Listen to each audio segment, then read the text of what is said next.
I told you so. Shall we?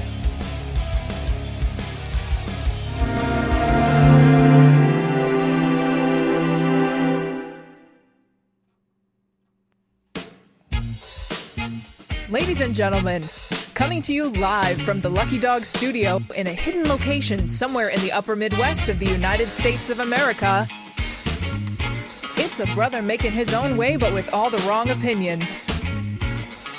Welcome to the Morning Night Live with your host, the one and only P-Dog Knight. If you only knew how many people I argued with this about on the internet.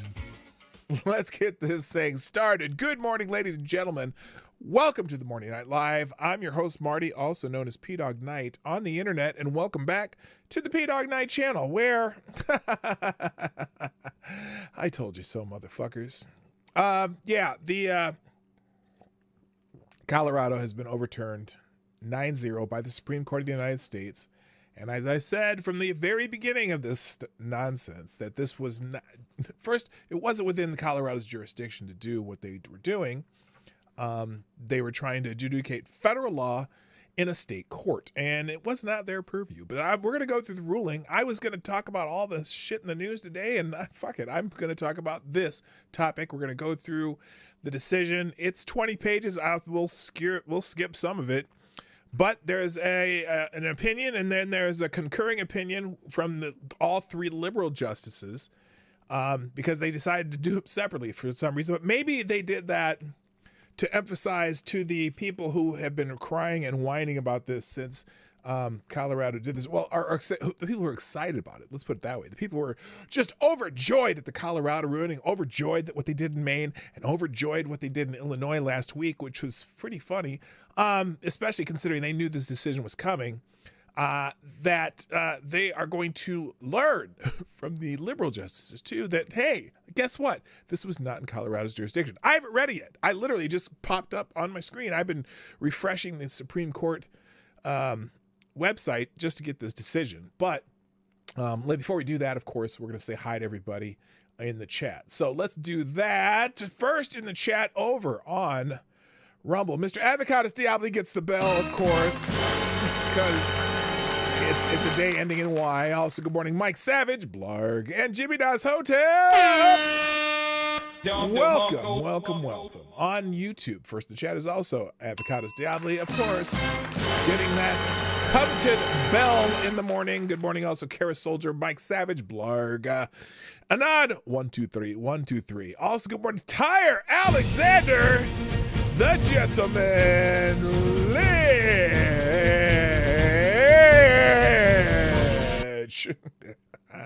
Good morning, also Lord Stanhope, Patio Furniture. Tyler F's in the house. Good morning. I see Lord Stanhope. I see Unacceptable Views is in the house. Good morning also to Robert Banks. What's up? This is Kyle's here. Kyle, what's happening? It's been a while, man. Nice to see you.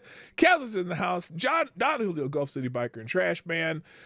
My favorite Canadian Jaeger pony, Anonymity T2. I'll be back. Also, good morning to And Now What Studios, aka my friend Wu from high school. What's up? Good morning. Ready for the P-Dog Victory Tour? Hell yeah, I am. Yes. Woo!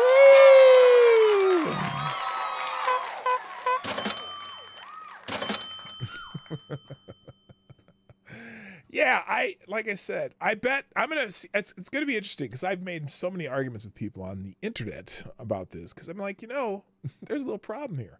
There's no federal determination that there was even an insurrection, let alone that Donald Trump was responsible for one or participated in one or led one or whatever.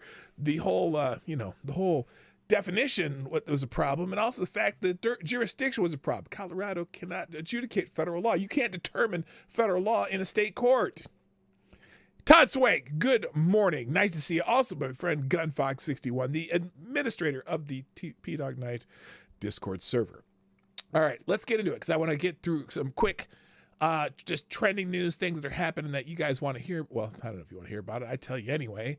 It's just what I do. And then we'll get into this court decision.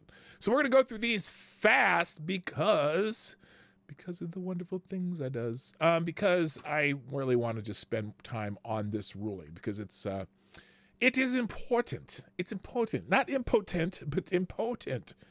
Know what I mean? So let's get to the news. First thing. Oh, by the way, we always have to have it the day. It is National School Breakfast Week. I got to be honest with you. I honestly can't say. Oh, what the hell? Oh, I should probably figure this out first. What happened to my they changed how the icons appear in Blaze. That's weird. I've never seen it look like this before. That's like a first time it's happened that way. Well, anyway, let's get let's make sure that we get national. It's National School Breakfast Week. Now, let me be honest with you. I can't say that I'm excited for National School Breakfast Week. I guess look, it's a valuable service that some schools provide, and I get it. Some kids are poor and their parents can't do it, and whatever. And I don't have a problem with providing for people who are helping people along because breakfast, especially at school, it's an important meal of the day. You don't want a kid all hungry and shit when they're trying to learn. And so I don't have a problem with school lunch programs. I don't have a problem with free and reduced lunch for kids who can't afford it. What I do have a problem with is like here in the state of Minnesota, where the state legislature decided to mandate that all the school districts provide breakfast and lunch for all students. And there are some very hoity-toity school districts in this state, like Minnetonka, Wayzata, Edina, Eagan, where I live. I live in Eagan. I mean, whatever. And I don't know why. Why do you need to feed everyone's kids? People can feed their own damn kids. We fed our own damn kids. I fed my own kids. My parents fed their own kids. My grandparents fed their own kids. We don't need it. You're just spending money to be spending money. You just killed the entire surplus in Minnesota by passing all this bullshit. But I get it. I want kids to not be hungry. That's important to me too. And so that's one of those kind of trade-offs that you would normally make. But my God, we don't have to feed the kids in Minnetonka. We don't have to feed the kids in the richest school districts in all the kids. That's just it. They're feeding all the anyway. Okay, rant finished. It's National School Breakfast Week. Make sure that your kid has a nutritious breakfast. When I think of school breakfast, I think of what I fed my kids before they left for school. That's their school breakfast so they can go to school and not be hungry. That's important, okay? So if you don't have a place where they did the old, wait a minute, crucial issue, family disqualification, what legal standard applies? Oh, there's more. Yeah, thank you, Gunfox. I see the article you dropped in on the app formerly known as Twitter. In fact, I'll even put that up in the court case. I may not get to any of this stuff today because I'm pretty much going to stick with the Supreme Court thing, but it's going to be in my list of court stuff. So the section today, when I drop all the links, I kind of have them in the sections of kind of where they apply and how they fit in together in the world, like all the education ones are together and all the court ones together, whatever. So when I drop the one tab link at the end of the show where I give you all the links, that's how it's organized by the trending topics, and then basically everything's in order. Good morning to Jethro Hetero. Number one is in the house, and Andrew Thorsten is here. Good morning. All right, let me get what's next. John Candy. We remember John Candy Day. John Candy, the actor. I didn't realize that John Candy was only 42 when he passed away in 1994. He passed away. John Candy's been gone for 30 years, people. Holy shit. That's wild that he's been gone for 30 years. Famous for Uncle Buck, also famous for, he was, what was he part of what's the Chicago one? Not, what the Chicago comedy troupe that's famous? I can't remember what they're called, but John Candy was an actor who was in several movies. Funny guy. He passed away 30 years ago today. Most famous, I think, Uncle Buck is probably the most famous movie that I could think of. They probably got a whole list of movies here that he's in. He was in Home Alone too, briefly, was he? It's a parlor scene, and he was in. Not many people mentioning what films, but anyway, names SCTV. Thank you. Yeah, he was in Second City Television with Rick Moranis and the other dude who was the. that they played the Canadians. Anyway, thank you, Gunfox61, by the way, first donor of the day. You are the new Streamlabs Superstar sponsor of the day. Rant finished. Are you sure about that? Oh, you gave me an article. I might have to hold this one tomorrow. Oh, it's an MSNBC opinion piece, too. Oh, they're always my favorite. We're not doing it. No, we're not doing it. Not right now. Biden can't afford ignore the uncommitted voters in Michigan. Yeah, I tell you what, the media people are sure cheerleading for Biden pretty hard, and it's pretty funny. We might get to that. Who knows? Let's continue, though. John Candy died 30 years ago today. Swamp is trending, mainly because, now, this is funny.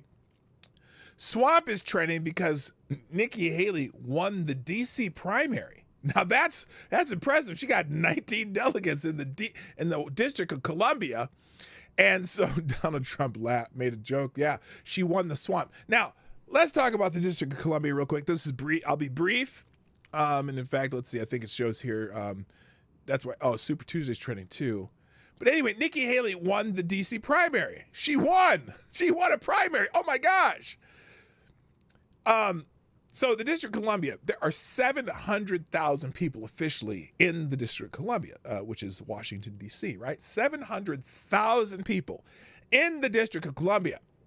Who wants to guess how many registered Republicans there are in the District of Columbia? Anybody want to venture a guess? Just drop a number in the drop a number in the chat. Well, Republican delegates to the not delegates to not electoral votes, delegates to the Republican primary, okay? 19 delegates. That's okay. Guess how many Republicans out of 700,000 people who could possibly register to vote in the District of Columbia? How many Republicans are there? Okay, the answer is 23,000. Okay, now Nikki Haley won the DC primary. Now, so think about it. If there's only 23,000 Republicans out of 700,000 voters in DC, do you think it's even worth it to go to a Republican primary in the District of Columbia? I mean, what good is it going to do? So anyway, Nikki won the primary. She got, I think, 1,300 votes or something like that, or 1,200 votes. There's a list. There's a here somewhere.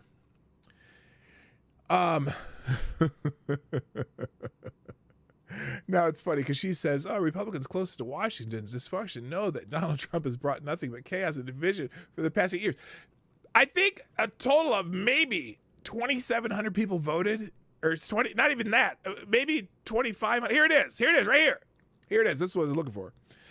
Nikki Haley, District of Columbia primary results for the Republican Party. She got a whopping 1,274 votes from the swamp. She's from the heart of the swamp. Donald Trump got 676 votes. Ron DeSantis got 38. Chris Christie got 18 votes. Wow, so she got that's not even 2,000 people voting in the Republican primary in Washington, D.C. because it's worthless. Who even cares, you know? I mean, you should care, but it's hilarious. Someone here, D.C. Republicans are better educated and understand the threat Trump poses, blah, blah, blah, blah, blah, blah. Kiss all of my ass right now. That's hilarious. So she's chirping that she won it and that everyone's excited and whatnot, but 23,000 out of 700,000 people are even registered Republicans in DC. What a waste of time. Super Tuesday is also trending because it's coming up this Tuesday. And it may be one of the reasons why the Supreme Court decided to do a special day of putting decisions on the board. And because Super Tuesday is coming up, we had to resolve this Colorado nonsense, the Illinois nonsense, the Maine nonsense, and all these states that think they're going to do whatever they're going to do. Oh my gosh. What is this? Nikki Haley, wow, it really took a pounding tonight. Okay, that's not real.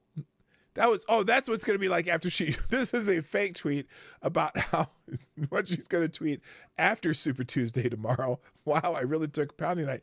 Okay, we don't need to hear any more Nikki Haley jokes. Stop it. No, I don't want to hear that.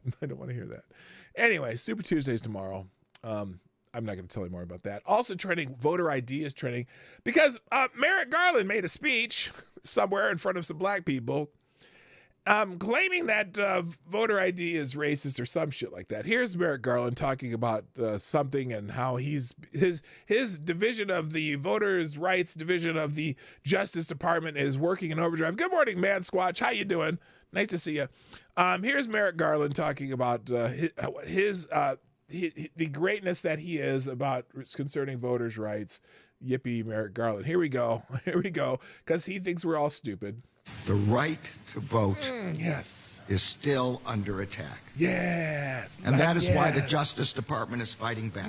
That is why one of the first things I did when I came into office was to double the size of the voting section of the Civil Rights Division. From 600 to 1,200. That is why we are challenging efforts by states and jurisdictions to implement discriminatory, burdensome, and unnecessary restrictions on access to the ballot. Restrictions, yes. The restrictions that only black people have. Including those related to mail-in voting. Mail-in voting, yes. We want to make it easier for you to mail in somebody else's shit.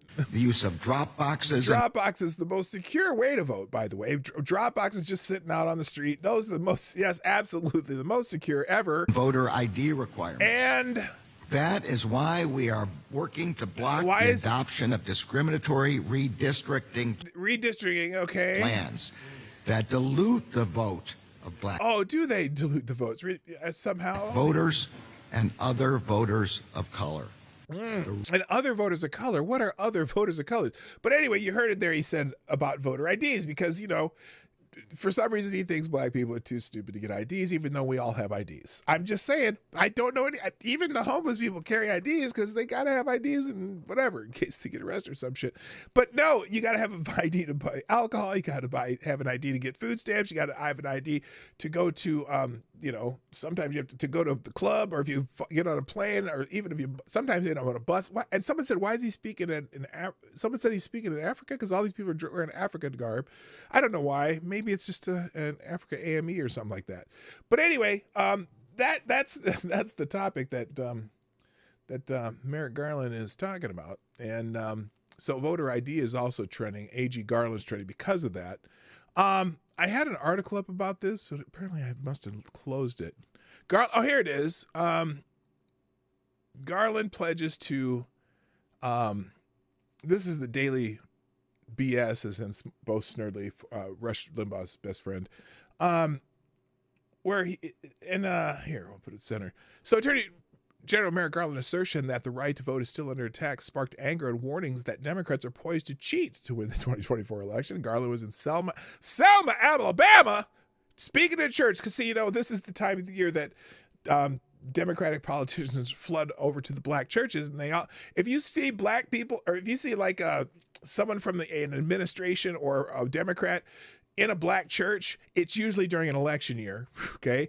And here he was at Selma's Tabernacle Baptist Church on Sunday. Why would he be Tabernacle Baptist Church?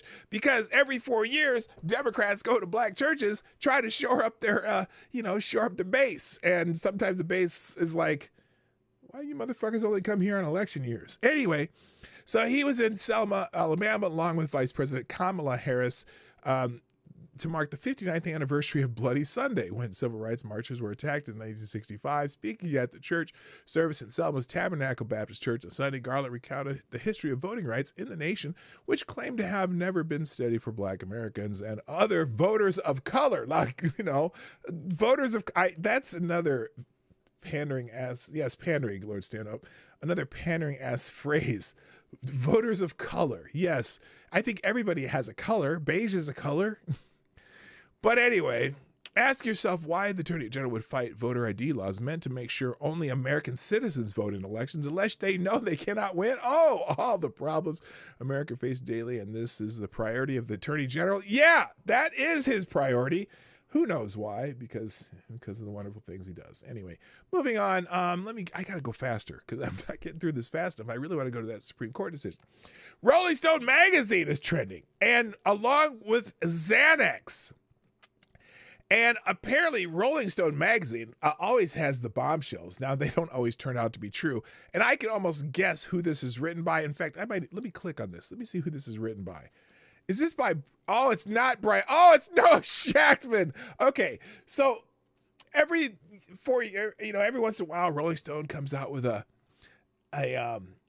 article that, is, they have sources, but the sources are always two sources say. Okay. Hello, Maddie. How you doing? Welcome. Why isn't that going? Maddie. Oh, there it goes. Ooh, scared me. Okay. So apparently Rolling Stone has an exclusive. Trump White House was awash in speed and Xanax. Apparently, under Trump, the White House medical unit was like the Wild West, and staffers had easy access to powerful stimulants and sedatives. Sources tell Rolling Stone. Now, I gotta imagine that regardless of which administration's in the White House, I got a feeling that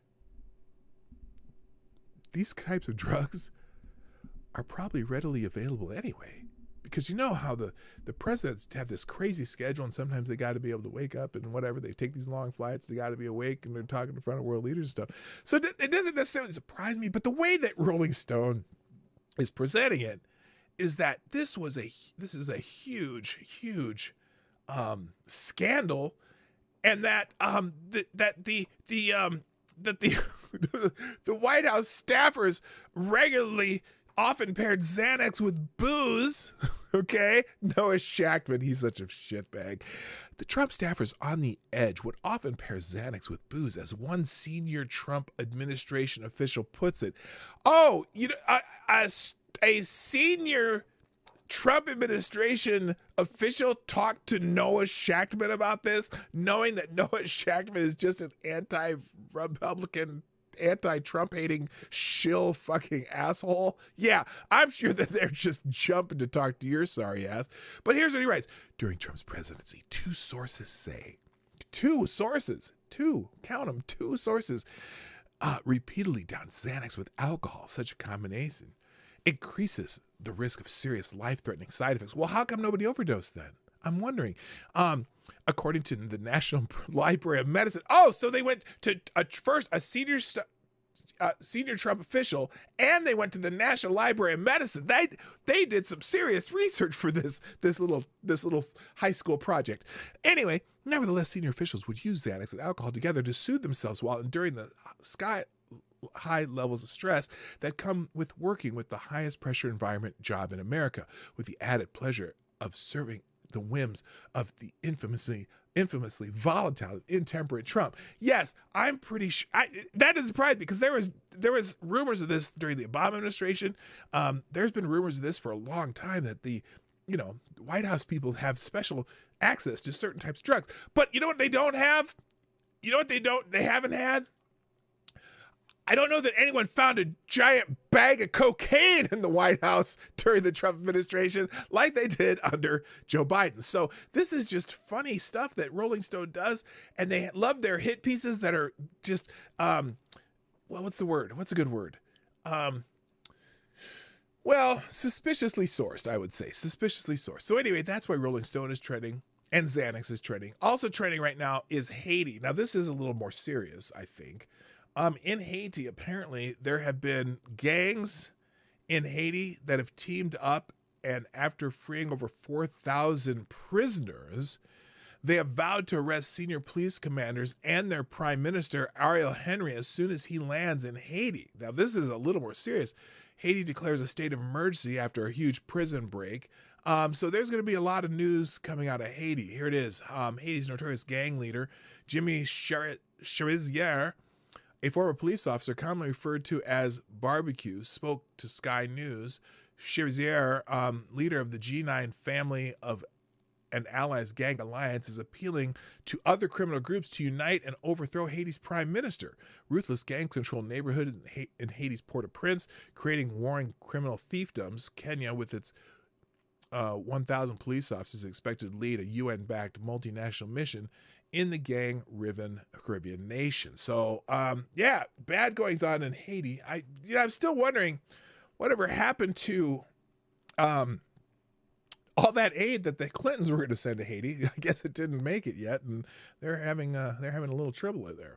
All right, others also trending. 60 Minutes is trending mainly because they had Moms of Liberty founders on there and did a hit piece on the Moms of Liberty ladies.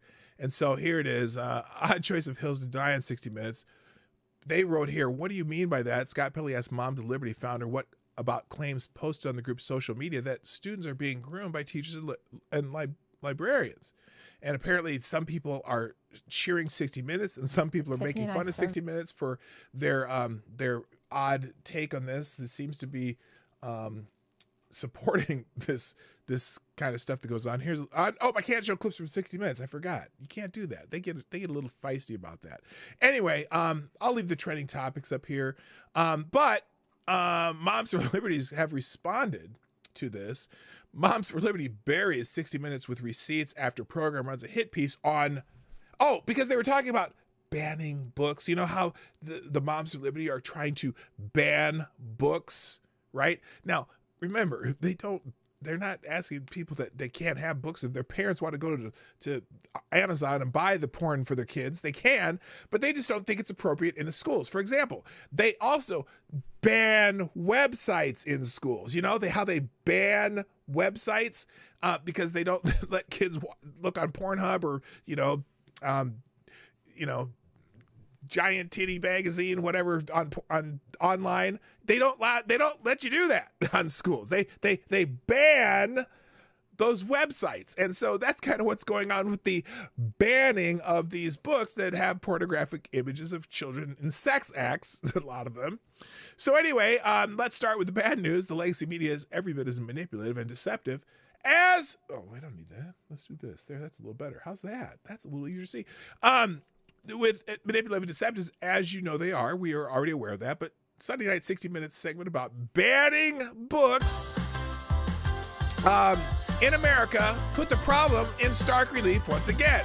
But here's the good news. Conservatives are onto the game, and they know that the corporate media cannot be trusted as far as you could kick them. So when Moms for Liberty founders Tiffany Justice and Tina Deskovich agreed to appear in 60 Minutes to talk about the problem of gender ideology in schools, they were prepared. Justice teased this on Friday in anticipation of the show's airing Sunday evening.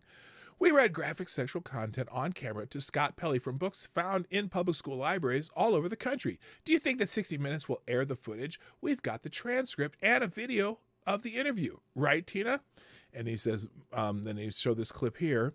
Full transcript and video. All that was left to see what 60 Minutes aired on the program, and then compare. So tonight, the night that our long-awaited 60 Minutes piece airs, recorded in October, Scott Pelley and producers have had months to spin their narrative. Does 60 Minutes show the porn in the school that parents are concerned about, or do they censor the real story to avoid an FCC fine? Well, of course they pretended it didn't exist, and sure enough, Scott Pelley did not disappoint in this segment, which was skewed from the very start, claiming that books are being banned, which of course they are not anywhere. Okay, and then 60 Minutes wrote this. Beaufort, South Carolina School District was told by activists to ban 97 books. They're mostly young adult novels. Oh, now isn't that a great euphemism? Young adult novels with minority, gay, lesbian, and transgender characters. Some depict sex and violence. Oh, well, does that That's an interesting thing. All concerned parents want is to limit their children's access to pornographic materials and sexual indoctrination while in school. And for that, Moms of Liberty gets labeled as right-wing extremists. So anyway, but they were ready. Pele here claims twice that Justice Deskovitz evaded his questions, except Pele has a problem. Moms for Liberty can prove that they did not dodge them. From the actual transcript, I'll ask Scott Pele. I'll ask this as simply as I can. What ideologies do you find troubling? Dina Deskovich, I was just saying that your question was about fear. And if this is a fear-based movement, I feel like that's a misnomer. It's a fact-based movement. Here, we'll just go here. Parents are joining us in droves because they open the backpacks, they see the lessons, the light bulb goes off, and they say, what the fuck is happening here? Okay, I embellished. I thought my child was being taught to read. I thought my child was learning this or that. And then they have a lesson in kindergarten or first grade that tells them that they can choose their gender. They could be a boy or a girl. And when did that happen? I wasn't taught that in school. Guessing you weren't taught that in school. So at what year did that change? And what year was that interjected? And so parents are now awake, so they take their time out of their busy lives, raising their kids, going to work, attending soccer games, doing all the things parents do.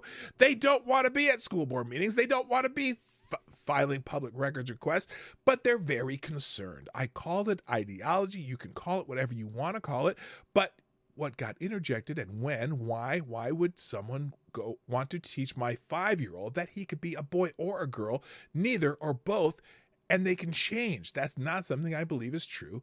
Let's stick to the facts. Let's stick to what everyone agrees is the facts. And of course, that all got chopped up by 60 Minutes. So anyway, in this Twitchy article, they got several links to the Moms for Liberty responses, and we got to move on real quick. Thank you, Truth Speaker Tire.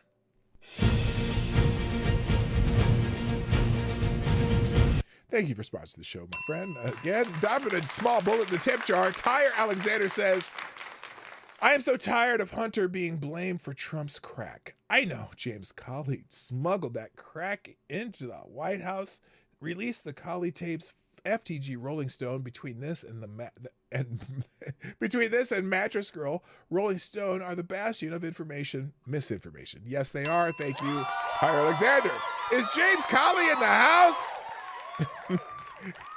How are you treating James Colley like that? I don't understand. All right, moving on. Also trending. I left that on the screen.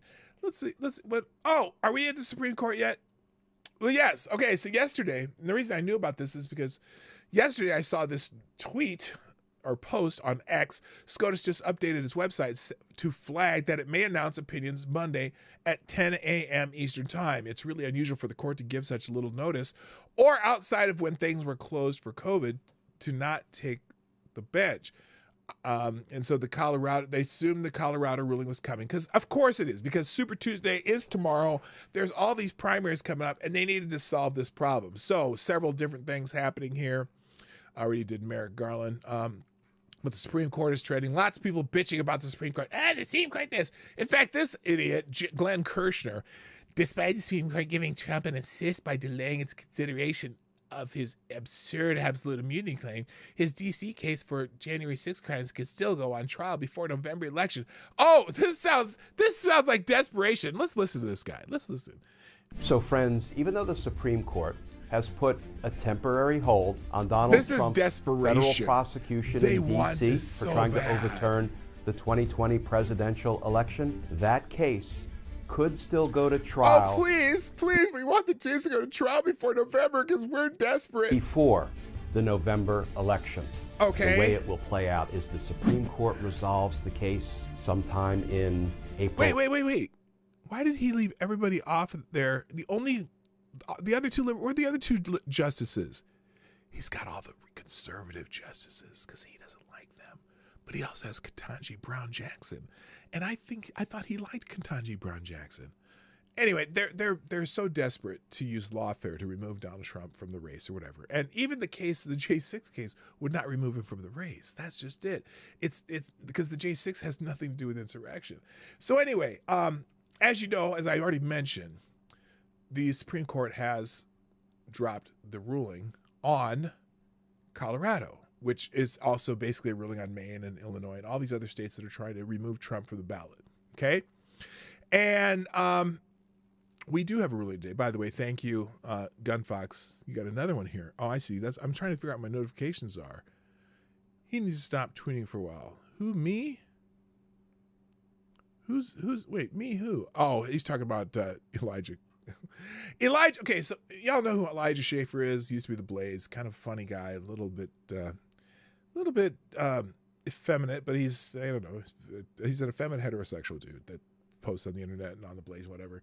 And he made some comment about, the girl playing Ariel in the new, whatever the Little Mermaid movie, right? And just talk about how she's why would they have this ugly girl? And she has an odd looking face, but she's not ugly, but she's not, I wouldn't say she's beautiful, but he's talking about some girl's look on the internet. And unless someone's really just an asshole, I don't know why you would ever talk about anyone's looks on the internet, even if you think they're ugly or whatever. Why post that kind of shit on Twitter when you have hundreds of thousands of followers or whatnot?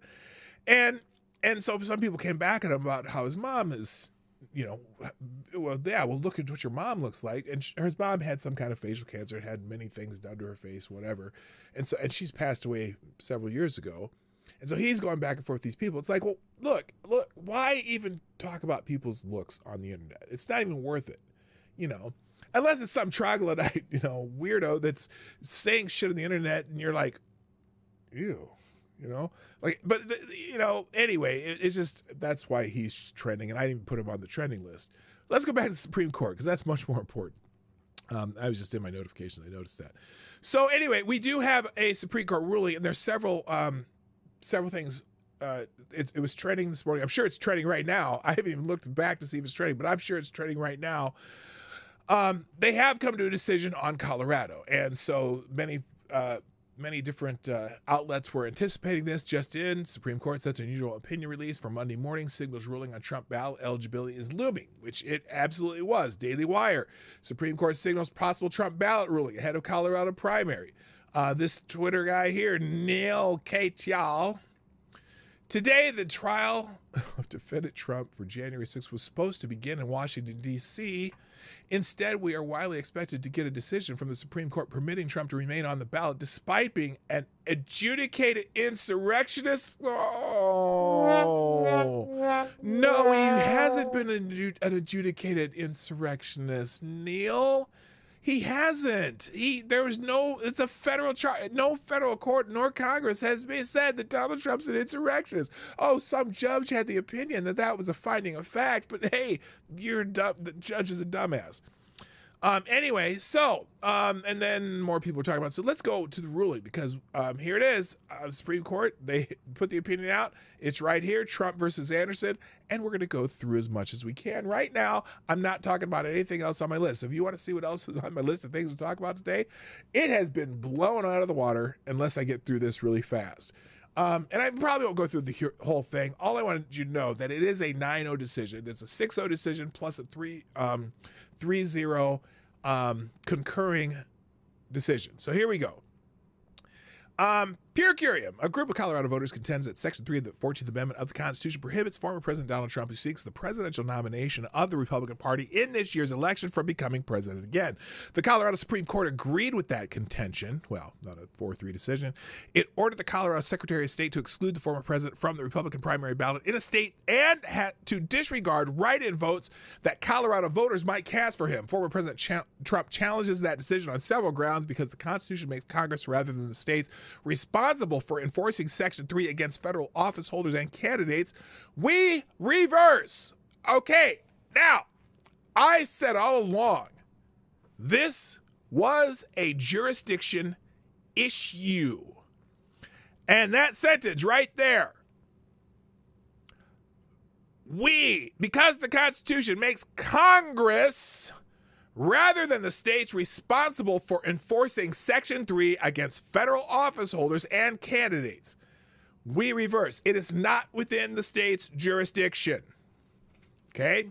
Last September, about 6 months before the March 5th, 2024 Colorado primary election, 4 Republicans and 2 unaffiliated Colorado voters filed a petition against former President Donald Trump and the Colorado Secretary of State, Jenna Griswold, in the Colorado State Court. These voters, whom we refer to as the respondents, contend that after former President Donald Trump's defeat in the 2020 presidential election, he disrupted a peaceful transfer of power. No, he didn't.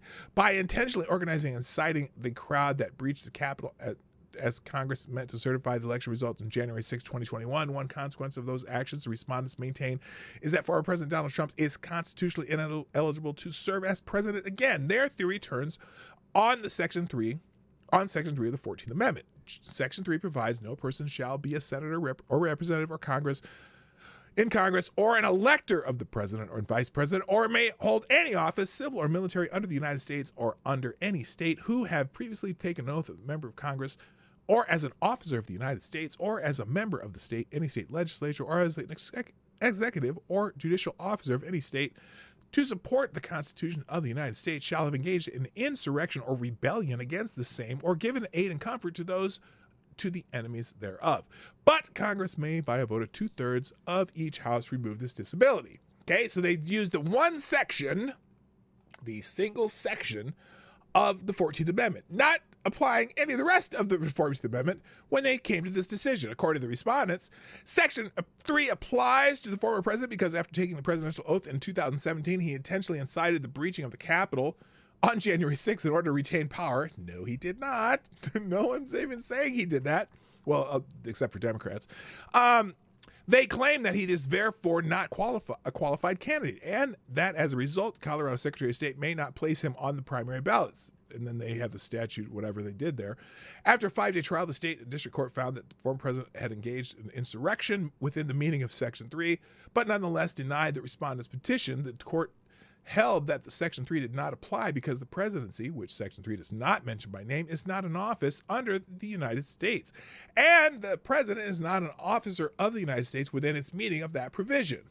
In December, the Colorado Supreme Court reversed part and affirmed in part by a 4-3 vote, reversing the district court's operative holding. The majority concluded that for the purpose of Section 3, the presidency is an office under the United States and the president is an officer of the United States. The court otherwise affirmed, holding that the Colorado Election Code permitted the respondent's challenge based on Section 3 that Congress needed not pass implementing legislation for disqualification under Section 3 to attach. And that the political question of doctrine did not preclude judicial review of former President Trump's eligibility, that the district court did not abuse its discretion in admitting into evidence portions of a congressional report on the events of January 6th, the January 6th committee. A congressional report? Really? Is a congressional report binding? I didn't know that. That the district court did not err in concluding that the... Oh, excuse me. I lost my space here. Okay. Where was that? There we go. Anyway, Trump said that the district court did not abuse its discretion in admitting into evidence portion of the January 6th committee, that the district court did not err in concluding that those events constituted an insurrection, that the former President Trump engaged in that insurrection, and that the former President Trump's speech to the crowd that breached the Capitol on January 6th was not protected by the First Amendment. So they had all these reasons that, he was part of the insurrection. The Colorado Supreme Court accordingly ordered the Secretary Griswold not to list President Trump's name on the 2024 presidential primary ballot or count any write-in votes cast for him. Chief Justice Boatwright and Justice Salmauer and the Birkenstotter each filed dissenting opinions. Under the terms of the opinion of the Colorado Supreme Court, its ruling was automatically stayed pending this court's review. We granted former President Trump's petition for certiorari, however you pronounce that, which raised a single question. Did the Colorado Supreme Court err in ordering President Trump excluded from the 2024 presidential primary ballot? Concluding that it did, we now reverse. So they are reversing, obviously, the Colorado decision. And then they go through a bunch of detail. Let's see. Holy shit, I'm not going to go through this whole damn thing. Let's see if we can find some just main things. Proposed by Congress in 1866 and ratified by the states in 1868, the 14th Amendment expanded federal power at the expense of state autonomy. Oh, that's important. And thus fundamentally altered the balance of state and federal power struck by the Constitution.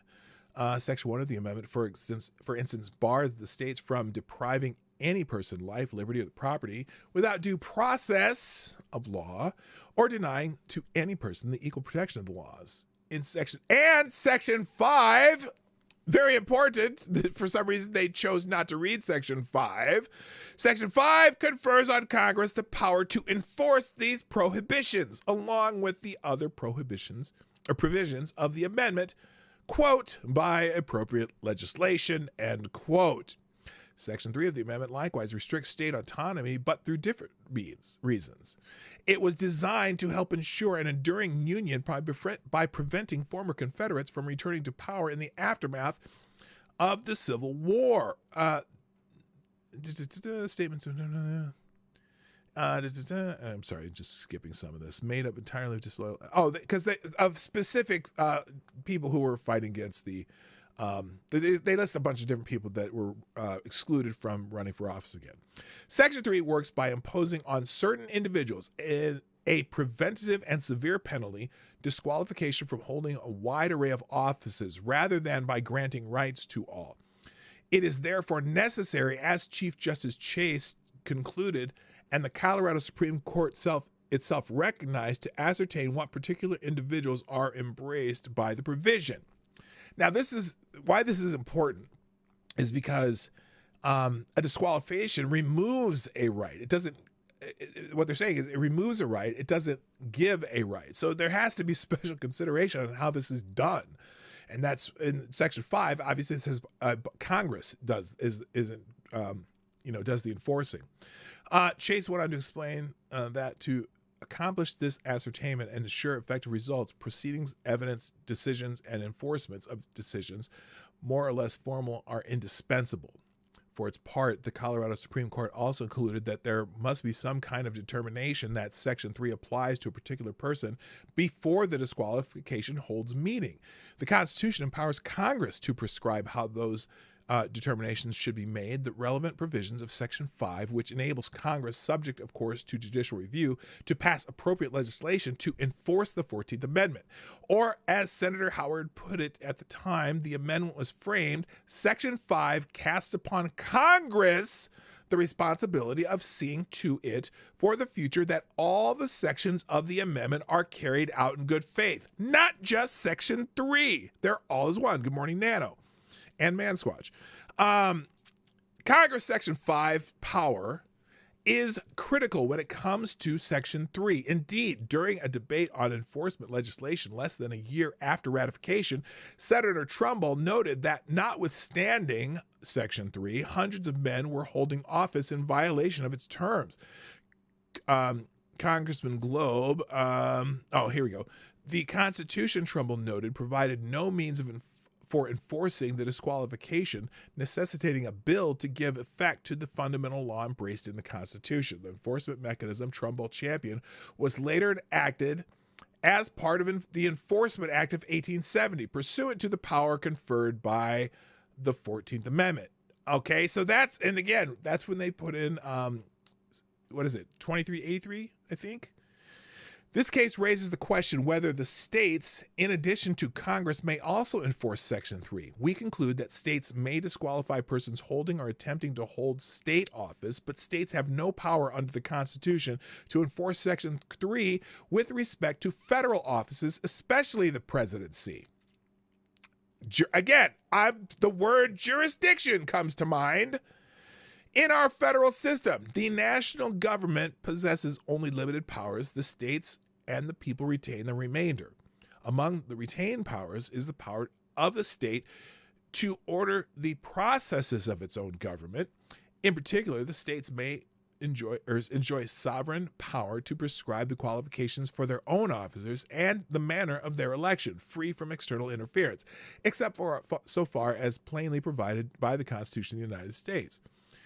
Although the 14th Amendment restricts state power, nothing in it plainly withdraws from the states this traditional authority.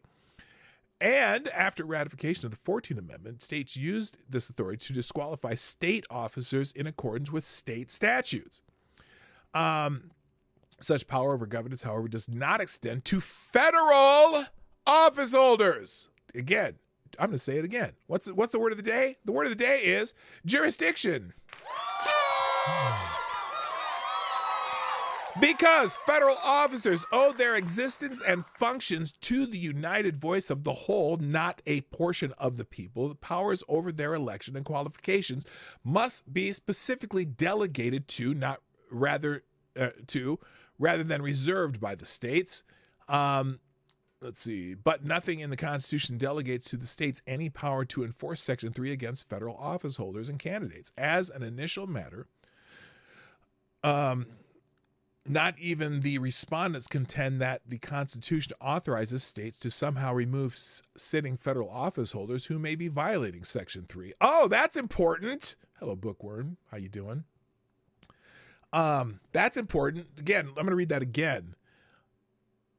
Not even the respondents contend that the Constitution authorizes states to somehow remove sitting federal office holders who may be violating Section 3.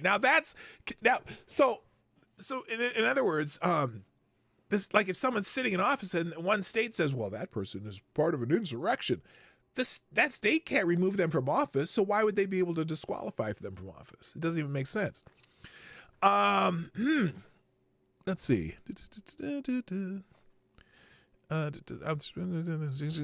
Such a power would flout the principle that the Constitution guarantees the entire independence of the general government from any control by the respective states.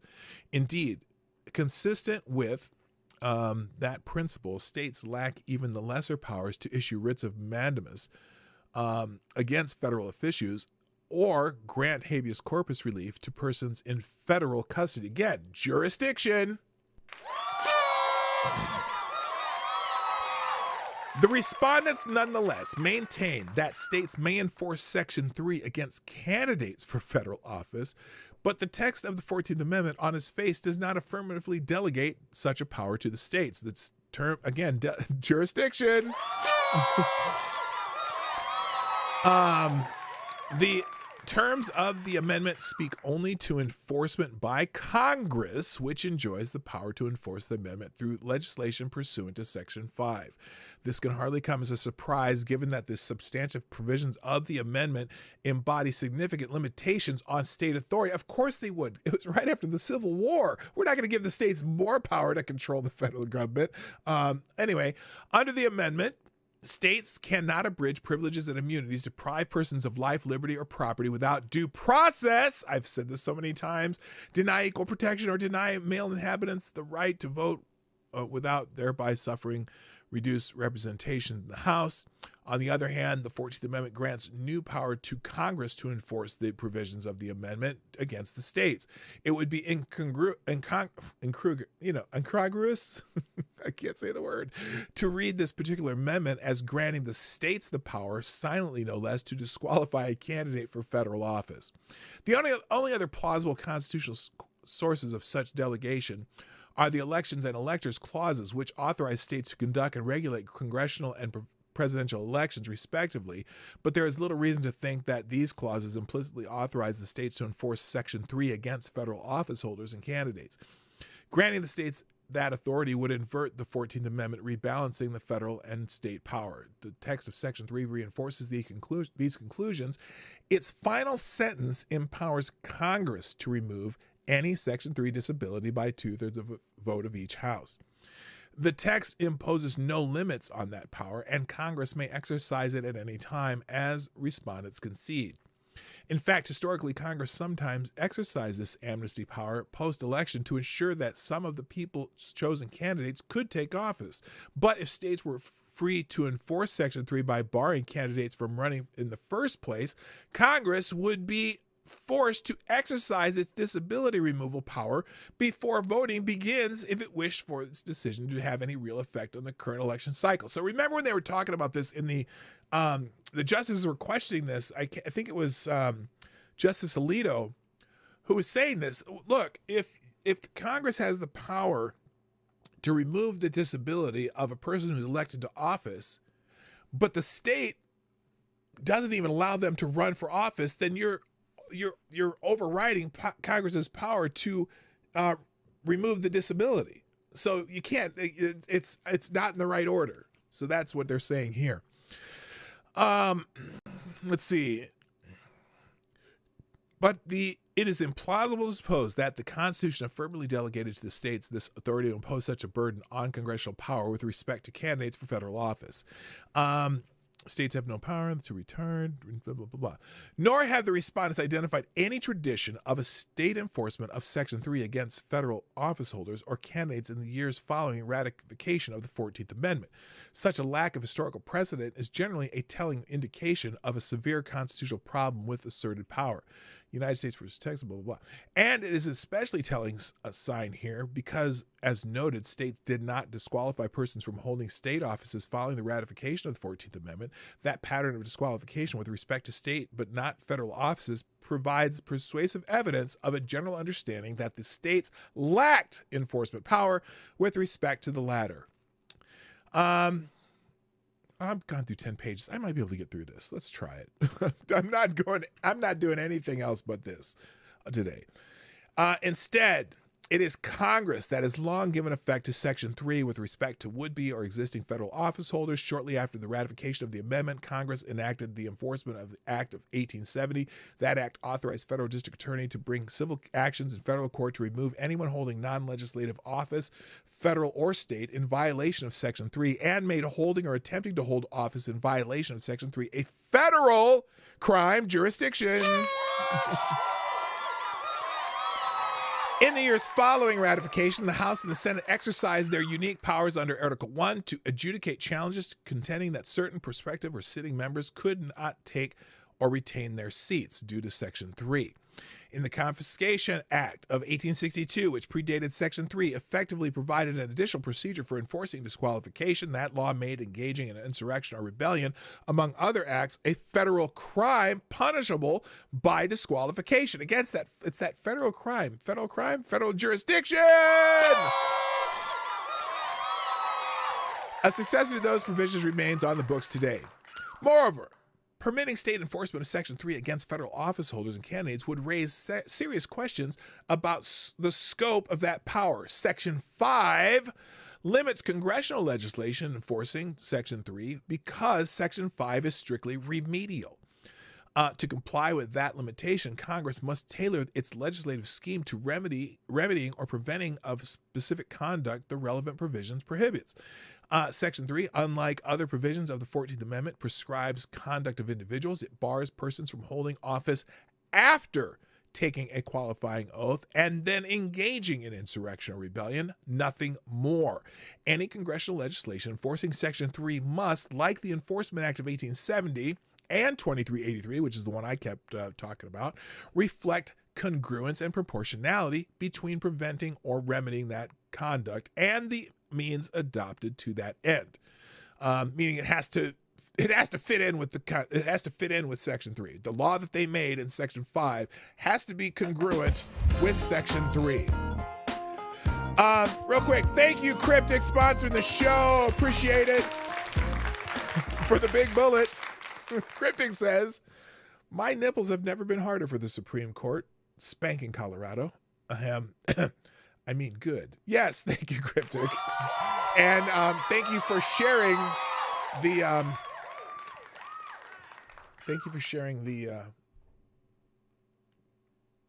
what's the word? Thank you for sharing the status of your nipples. I appreciate it. Yeah. Okay. So any state enforcement of Section 3 against federal office holders and candidates, though, would not derive from Section 5, which confers power only to the Congress. As a result, such state enforcement might be argued to sweep more broadly than congressional enforcement could under our precedents. But the notion that the Constitution grants the states freer rein than Congress to decide how Section 3 should be enforced with respect to federal offices is simply, they say implausible, I say it's ass. It's just simply ass that states would have more power than Congress to enforce Section 3. Finally, state enforcement of Section 3 with respect to the presidency would raise heightened concerns in the context of a presidential election. Now, this is going to be talking about, too, how the president is not just the president of your state. It's president of all the states. So any action a state that could take that would impede this process would be enforcing it on all the other states without having a central source of the rules for the game.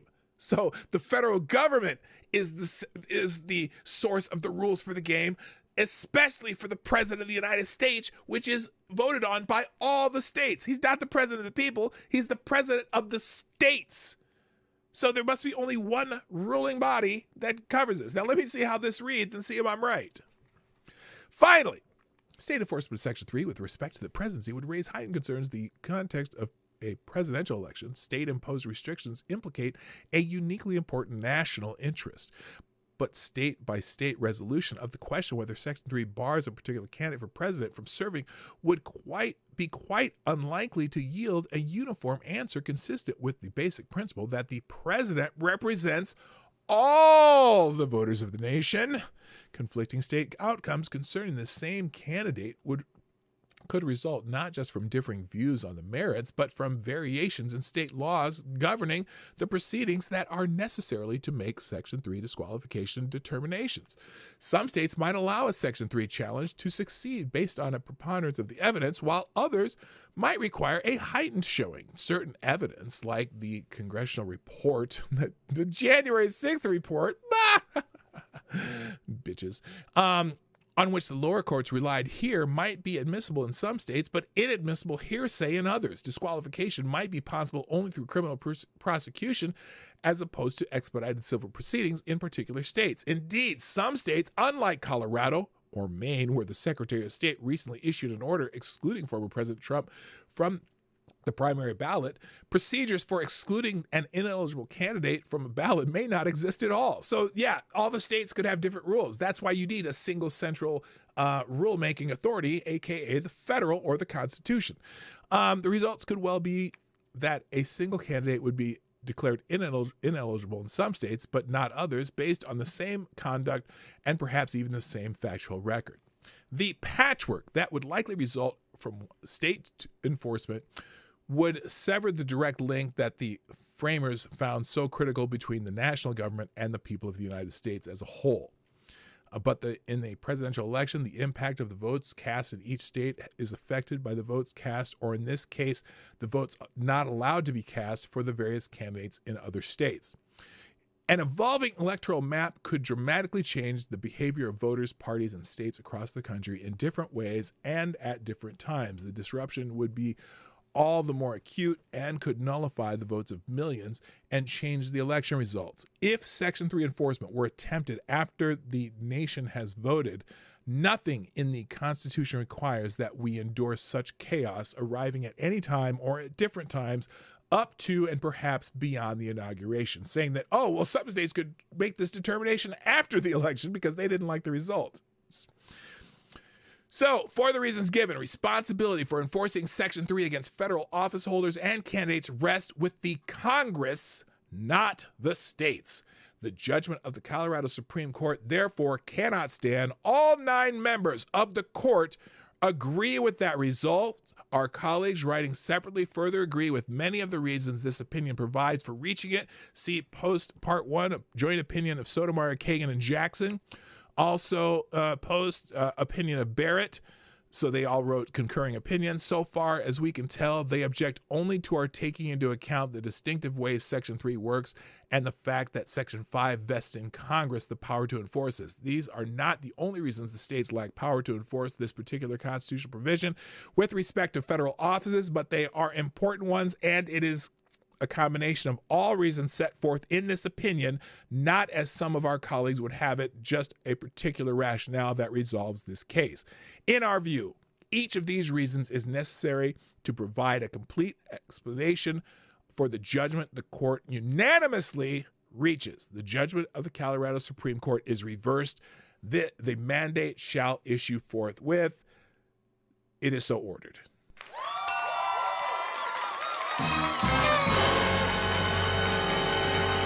And to all the people who argued with me about this, your life makes me sad. There you go. So that's the main opinion. There are the concurring opinions, written by Justice Barrett, and then one by let's see, Justice Barrett. Oh, Justice Barrett's is really short. Well, let's read the other two. They're short. Let's do these other two. Thank you, Cryptic. Another big bullet in the tip jar. Appreciate you.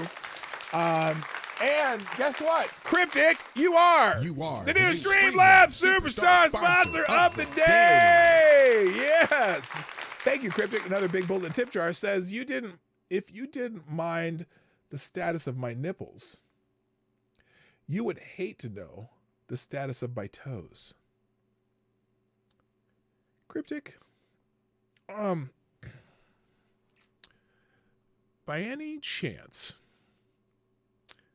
are you one of those teachers in the toes licking, sucking video, the students, that weird shit going on in that school? Inquiring minds want to know. Thank you for sponsoring the show. Appreciate it. All right, here's Justice Barrett's concurring part, and she just has a small section here. Justice Barrett says, I join parts 1 and 2B of the court's opinion. I agree that states lack the power to enforce Section 3 against presidential candidates. That principle is sufficient to resolve this case. Again, that's jurisdiction! Yeah! That principle is sufficient to resolve this case, and I would decide no more than that. Oh, she's just saying that's all you need. It's not their jurisdiction. Fuck off, right?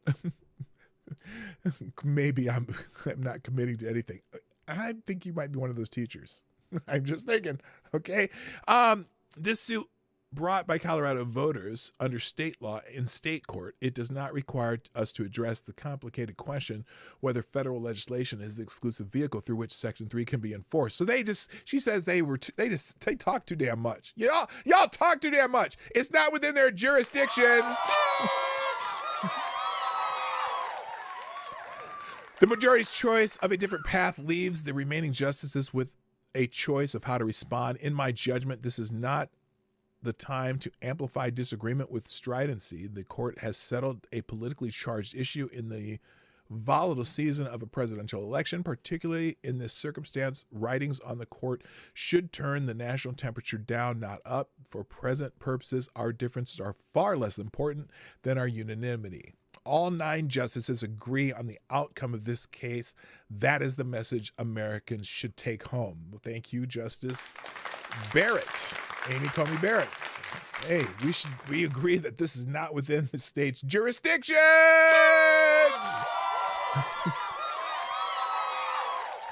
Now, the 3 liberal justices decided to also write a concurring opinion on this judgment. It's much shorter than the main opinion, so let's go through this too, because I think it's important for the liberal justices said, hey, motherfuckers, this is the Supreme Court. Fuck you. It's 9-0. Okay, they didn't say that, but here it is. Justice Sotomayor, Justice Kagan, and Justice Jackson concurring in the judgment. Start with this quote. If it is not necessary to decide more to depose of a case, then it is necessary not to decide more. Okay, so they're saying that the main opinion talked too damn much too. That fundamental principle of judicial restraint is practically as old as our republic. This court is authorized to say what the law is only because those who apply rule to particular cases must of necessity expound and interpret that rule. And that's Marbury versus Madison. Thank you, Gunfox61, dropping another Hamilton in the tip jar. Now, Gunfox, you are the new Streamlabs Superstar sponsor of the day. Thank you, sir. News for tomorrow. Well, we'll put it in the links, and I'll try to remember to do that tomorrow. All right, oh, God. Oh, well, we might read this, and we might have time for this one. I want to hear how MSNBC, I want to hear their take on it. All right, here it is. So basically, the liberal justices say we said a little bit too much. And they're saying, they had to come in here and say, Today the court departs from that vital principle, deciding not just this case, but challenges that might arise in the future. In this case, the court must decide whether... Well, look, no, you need to decide this for all 50 states, and because some of these states are doing it in different ways, and the court... So I'm curious what they thought was too much. Today, the court departs from the vital principle, deciding not just in this case, but challenges that might arise in the future. In this case, the court must decide whether Colorado may keep a presidential candidate off the ballot on the grounds that there's a typo in here, that he is an oath-breaking insurrectionist. Insurrectionist. And thus disqualified from holding federal office under Section 3 of the 14th Amendment. Allowing Colorado to do so, we agree, create a chaotic state-by-state patchwork at odds with our nation's federalism principles. That is enough to resolve the case. So, jurisdiction. Yet, the majority goes further, even though all 9 members of the court agree that this independent and sufficient rationale resolves this case. 5 justices go on. They decide novel constitutional questions that insulate this court and petitioner from future controversy. Well, good. Let's get it out in the open now so we don't have to do this again. Although only an individual state's action is at key issue here, the majority opines on which federal actors can enforce Section 3 and how they must do so. Right! That's the problem here. Okay, the majority announces that a disqualification for insurrection can only occur when Congress enacts a particular kind of legislation pursuant to Section 5 of the 14th Amendment. In doing so, the majority shuts the door on other potential means of federal enforcement. Not necessarily. We cannot join an opinion that decides momentous and difficult issues unnecessarily, and we therefore concur only in the judgment. The Constitution leaves some questions to the states while committing others to the federal government. Federalism principles embedded in that constitutional structure decide this case. States cannot use their control over the ballot to undermine the national government. Again, jurisdiction!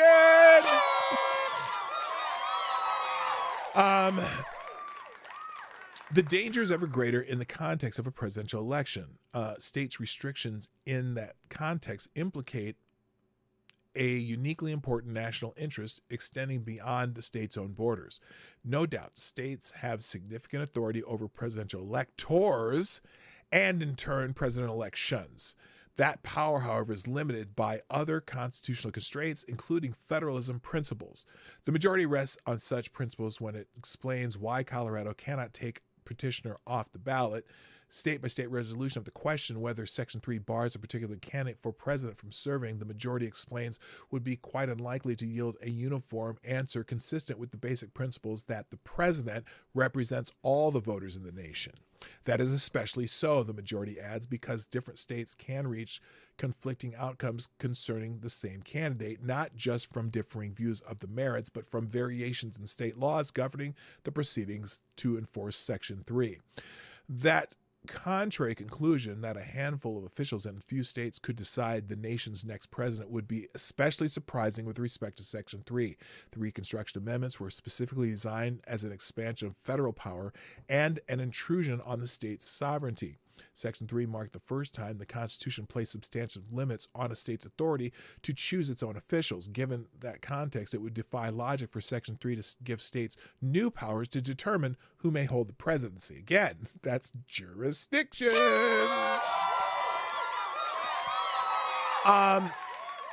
It would be incongruous to read this particular amendment as granting the states the power, silently no less, to disqualify a candidate for federal office. Okay, again, that's that word that I'm not going to play again. That provides a secure and sufficient basis to resolve this case. So they're saying that's all you needed to say. That's what they're saying here. To allow Colorado to take a presidential candidate off the ballot under Section 3 would imperil the framers' vision of a federal government directly responsible to the people. U.S. term limit, okay, that's just a citation. The court should have started and ended its opinion with this conclusion. Yet the court continues on to resolve questions not before us. In a case involving no federal action whatsoever, the court opines on how federal enforcement of Section 3 must proceed. Congress, the majority says, must enact legislation under Section 3 prescribing the procedures to ascertain what particular individuals should be disqualified. These musings are as inadequately supported as they are gratuitous. No, that's a little shot. To start, nothing in Section 3's text supports the majority's view of how federal disqualification efforts must operate. Section 3 states simply that no person shall hold certain positions and offices if they are oath-breaking insurrectionists. Well, don't you have to determine whether or not they're an oath-breaking insurrectionist first? I would think you'd have to figure that out before you can disqualify them for it, I would just say. Anyway, nothing in that unequivocal bar suggests that implementing legislation enacted under Section 3 is critical, or for that matter, what that word means in this context. In fact, the text cuts the opposite way. Section 3 provides that when an oath-breaking insurrectionist is disqualified, Congress may, by a vote of 2/3 of each house, remove such disability. Well, how do you determine if someone's an oath-breaking insurrectionist, though? You have to have the definition of insurrection, and you have to make that determination before you can disqualify them. If you don't make the determination, how do you disqualify them? Anyway, it's hard to understand why the Constitution would require a congressional supermajority to remove a disqualification if a simple majority could nullify Section 3's operation by repealing or declining to pass implementing legislation. Even the petitioner's lawyer acknowledged the tension in Section 3 that the majority view creates. Similarly, nothing else in the rest of the 14th Amendment supports the majority view. Section 5 gives Congress the power to enforce the amendment by appropriate legislation. Remedial legislation of any kind, however, is not required.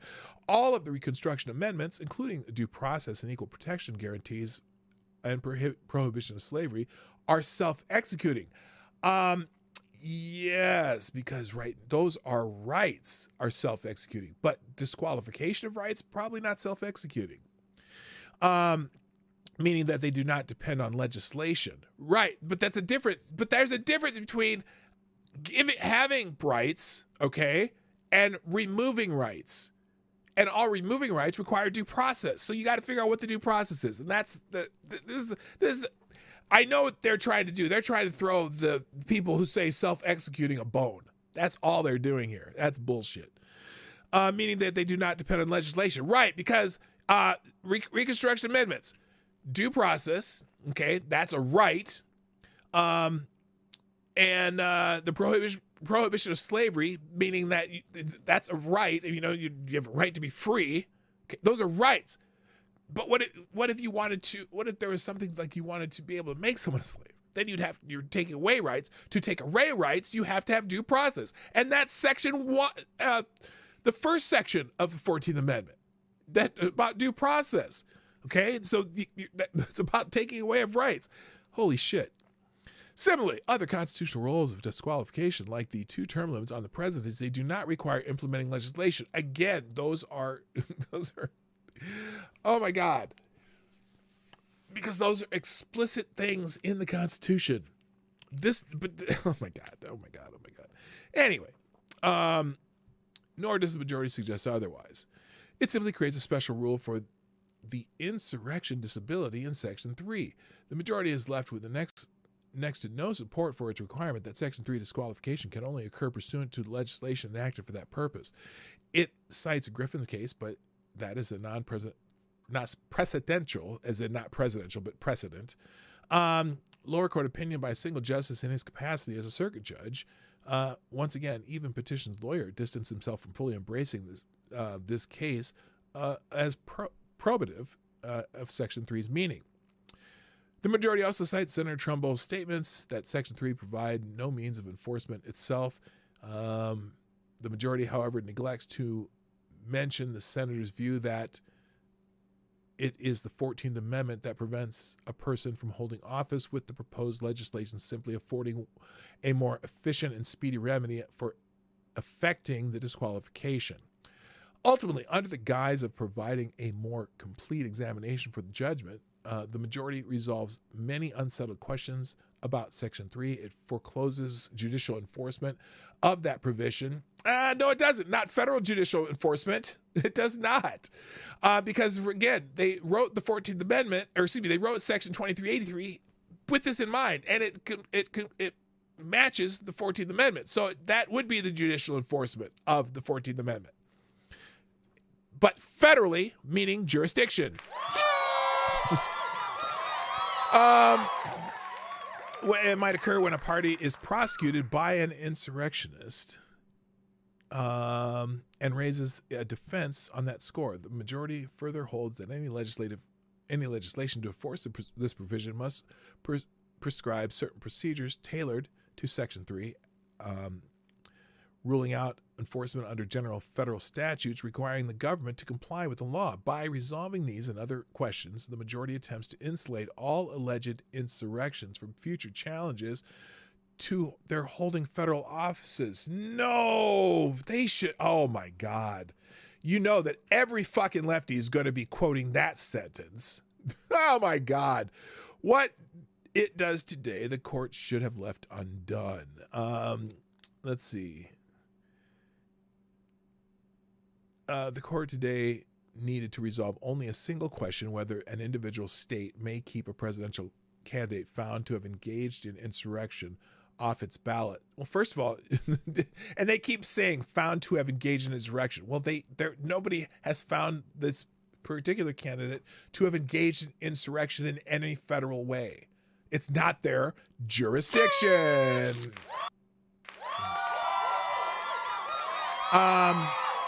It reaches out to decide Section 3 questions not before us and to foreclose future efforts to disqualify a presidential candidate under that provision. In a sensitive case crying out for judicial restraint, it abandons that course. Section 3 serves an important, though rarely needed, role in our democracy. The American people have the power to vote for and elect a candidate for national office, and that is a great and glorious thing. The men who drafted and ratified the 14th Amendment, however, had witnessed an insurrection and rebellion to defend slavery. Yeah, it was an actual war, taking up arms against the United States. They wanted to ensure that those who had participated in that insurrection and in possible future insurrections could not return to prominent roles. Today, the majority goes beyond the necessities of this case to limit how Section 3 can bar an oath-breaking insurrection. They wanted to say this as many times as they could. Do you see that? You notice how many times they said it? From becoming president. Although we agree that Colorado cannot enforce Section 3, we protest the majority's effort to use this case to define the limits of federal enforcement of that provision. They didn't limit federal enforcement. They said it can be federally enforced, aka jurisdiction. Because we would decide the only issue before us, we concur only in that judgment. All right, so there it is. That's the entire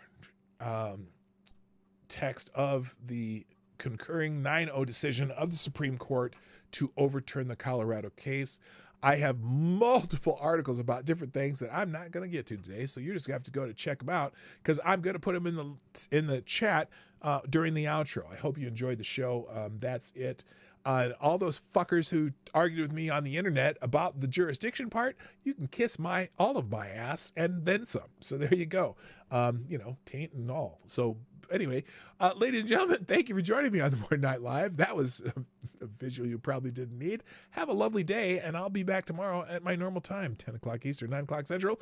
And if you like the show, hit the damn like button. If you want to sponsor the show, share the stream somewhere. And if you really want to sponsor the show, pdognight.live 24 hours a day. That's where you can do the Streamlabs. And the Streamlabs Superstar sponsor of the day just happens to be Gunfox61. But thank you, Cryptic, and Tyre Alexander also. I got to go. Thanks. My name's PDogKnight.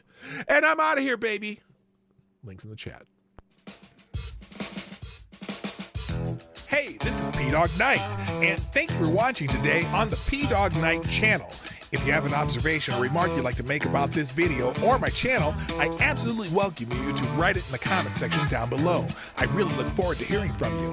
And before you go, if you like what you saw but you're not already subscribed, please make sure you hit the subscribe button and definitely click that bell that pops up afterwards so you'll be notified when I post new videos or when we go live. I broadcast my live show, The Morning Night Live, Monday through Friday at 10 o'clock Eastern, 9 o'clock Central. A special thank you to all the supporters of this channel who share our videos on social media and who make donations through Streamlabs, YouTube, Venmo, and Cash App, which are all linked in the description down below. Thanks again, and until next time, I'm PDogKnight, and I'm out of here.